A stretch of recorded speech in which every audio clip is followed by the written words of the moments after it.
The way that I interpret biblical passages, there are no natural causes of the things we observe in the natural world. It is all spiritual.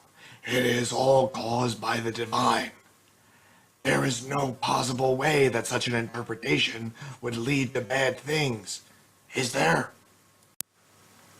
Obviously, weather and climate are incredibly important, and in the ancient world, without the ability to predict the coming of storms or protect yourself from the elements the way we can in the modern world, it was arguably more important.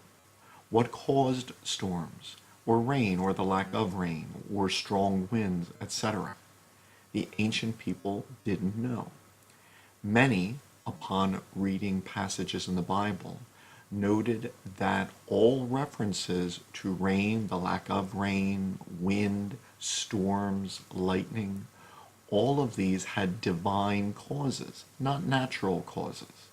Many interpreted this to say that weather was due primarily to divine influence or divine wrath, or since the book of Job notes that the devil or Satan can cause a great wind which cause death, maybe demons have some influence over weather.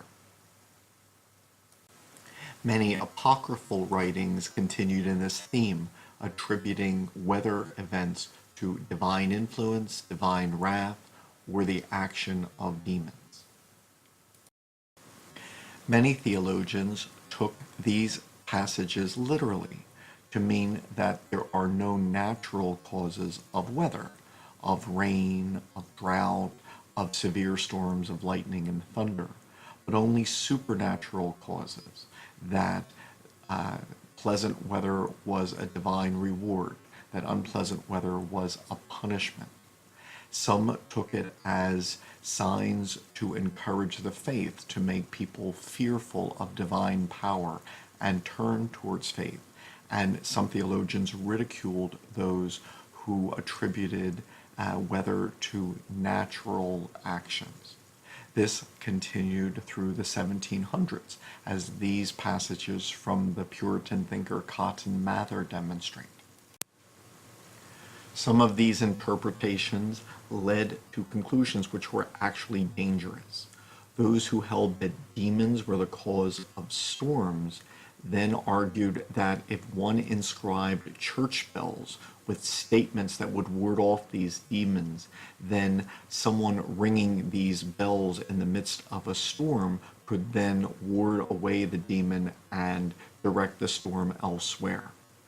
Many bell ringers were actually electrocuted because they were going to the highest point of the town and ringing bells during severe storms.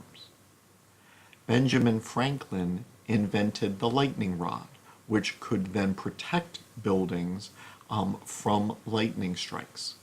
But because he was describing a natural cause of weather as opposed to a supernatural one, he was considered the arch infidel by some, and the lightning rod was called the heretical rod.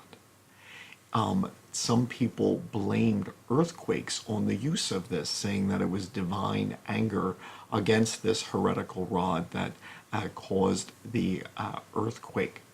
Some churches refused to put lightning rods on their churches even after it was common practice, and bell ringers were still electrocuted even after the life-saving lightning rod had been developed.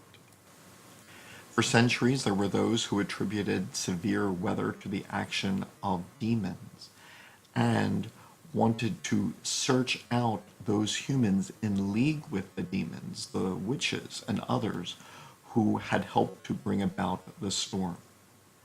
Pope Innocent noted that the Bible clearly states that thou shalt not suffer a witch to live, and gave inquisitors the legal authority to seek out and punish as they deemed fit these witches, and made it illegal to oppose their actions.